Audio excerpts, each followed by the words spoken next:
Hi, I'm Lyle, and this is the Abecedary.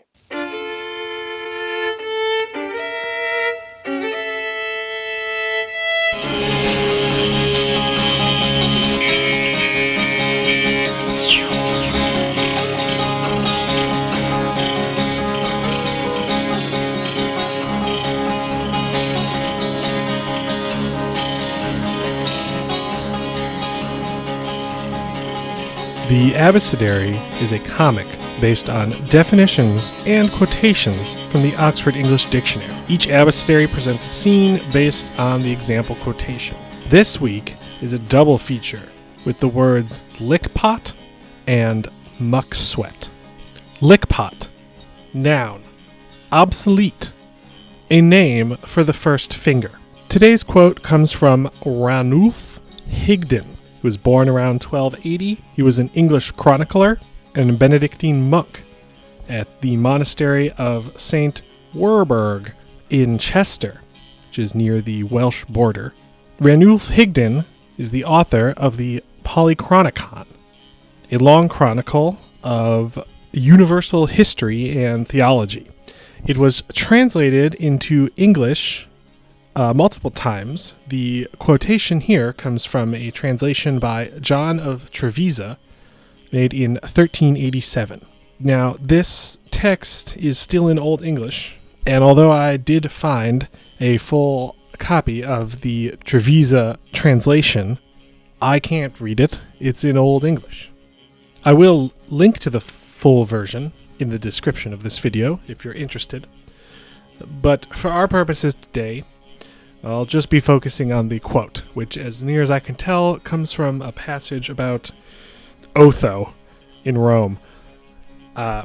Which finger some men clepeþ likpot? That is the finger next the thumb. Alright, very good. There we go. That is Lickpot. That is that comic. Let's move on to the next one, which is Mucksweat. Noun, now colloquial. A profuse sweat. Figurative, a panic, a frantic state of mind. The quotation for Mucksweat comes from Robert Browning, who lived from 1812 until 1889. He was an English poet and playwright. He's mostly known for the Pied Piper of Hamelin today, and also for some certain famous lines, such as, "Grow old along with me," "A man's reach should exceed his grasp," and "Less is more." His poem, "Childe Roland, to the Dark Tower came," is the inspiration for Stephen King's Dark Tower series. So, all things serve the beam.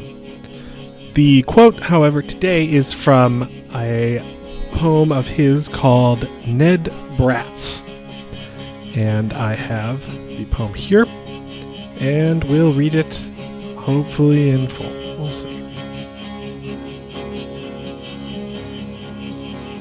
"'Twas Bedford, special assize, one daft midsummer's day, a broiling, blasting June, was never its like, men say. Corn stood sheaf-ripe already, and trees looked yellow as that. Ponds drained dust dry, the cattle lay foaming around each flat. Inside town, dogs went mad, and folks kept bibbing beer, while the parsons prayed for rain.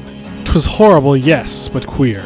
Queer, for the sun laughed gay, yet nobody moved a hand to work one stroke at his trade, as given to understand that all was to come a stop, work, and such worldly ways, and all the world's old self about to end in a merry blaze. Midsummer's Day, moreover, was the first of Bedford fair, with Bedford town's tag rag and bobtail a-bowsing there. But the courthouse, quality crammed, through doors ope, windows wide, high on the bench you saw sit lordships side by side. There frowned Chief Justice Jukes, fumed learned Brother Small, and fretted their fellow judge like threshers, one and all, of a reek with laying down the law in a furnace. Why? Because their lungs breathed flame, the regular crowd forby, from gentry pouring in. Quite a nosegay, to be sure. How else could they pass the time? 6 mortal hours endure, till night should extinguish day, when matters might haply mend. Meanwhile, no bad resource was, watching begin and end. Some trial for life and death, in a brisk 5-minute space, and betting which knave would scrape, which hang, from his sort of face. So their lordships toiled and moiled, and a deal of work was done, I warrant, to justify the mirth of the crazy sun, as this and t'other lout struck dumb at the sudden show of red robes and white wigs, boggled nor answered, "Bo!" when asked why he, Tom Styles, should not, because Jack Noakes had stolen the horse, be hanged. For judges must have their jokes, and louts must make allowance, let's say, for some blue fly, which punctured a dewy scalp where the frizzles stuck awry.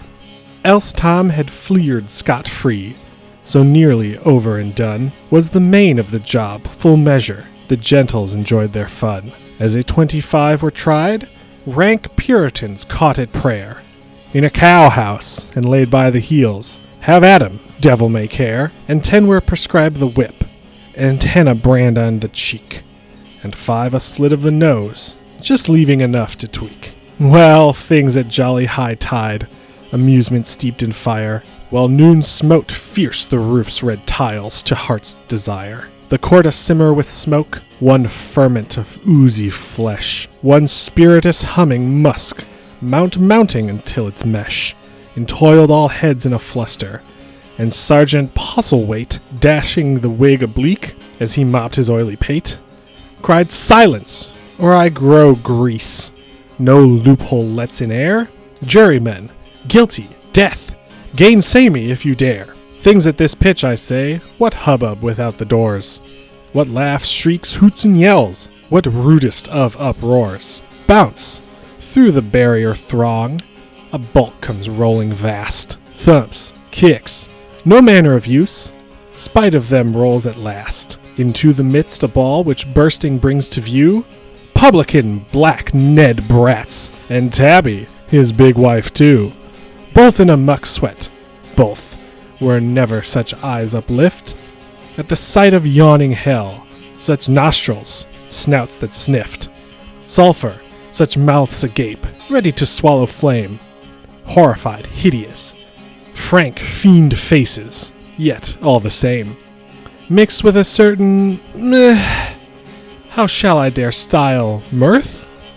The desperate grin of the guests that, could they break from the earth, heaven was above, and hell might rage in impotence. Below, the saved, the saved. Confound you, no offense. Out of our way, push, wife. Yonder their worships be. Ned Bratts has reached the bar, and, hey, my lords, roars he, a jury of life and death, judges the prime of the land, constables, javelineers, all met, if I understand, to decide so knotty a point as whether 'twas Jack or Joan, robbed the hen-roost, pinched the pig, hit the king's arms with a stone, dropped the baby down the well, left the tithesman in the lurch, or 3 whole Sundays running, not once attended church. Well, the pother, do these deserve the parish stocks or whip? More or less brow to brand, more or little nose to snip. When in our public plain stand we, that's we stand here, I and my tab, brass bold, brick built of beef and beer. Do not we, slut?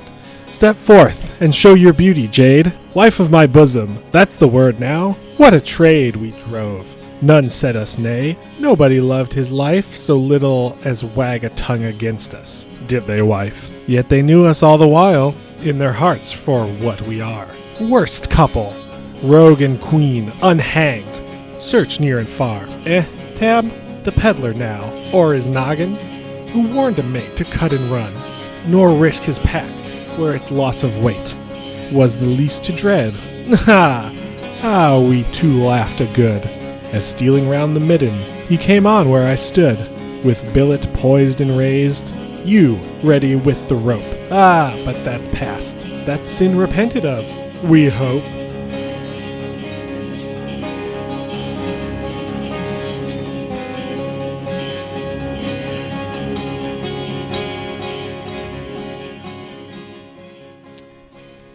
And that is where I am going to stop reading the poem. The full version is available online if you want to find out how it ends. Spoiler alert, they're hung. If you like these comics, you can visit abecedarycomic.com, where I have a lot more of them. And you can also like, share, and subscribe to my channel here on YouTube.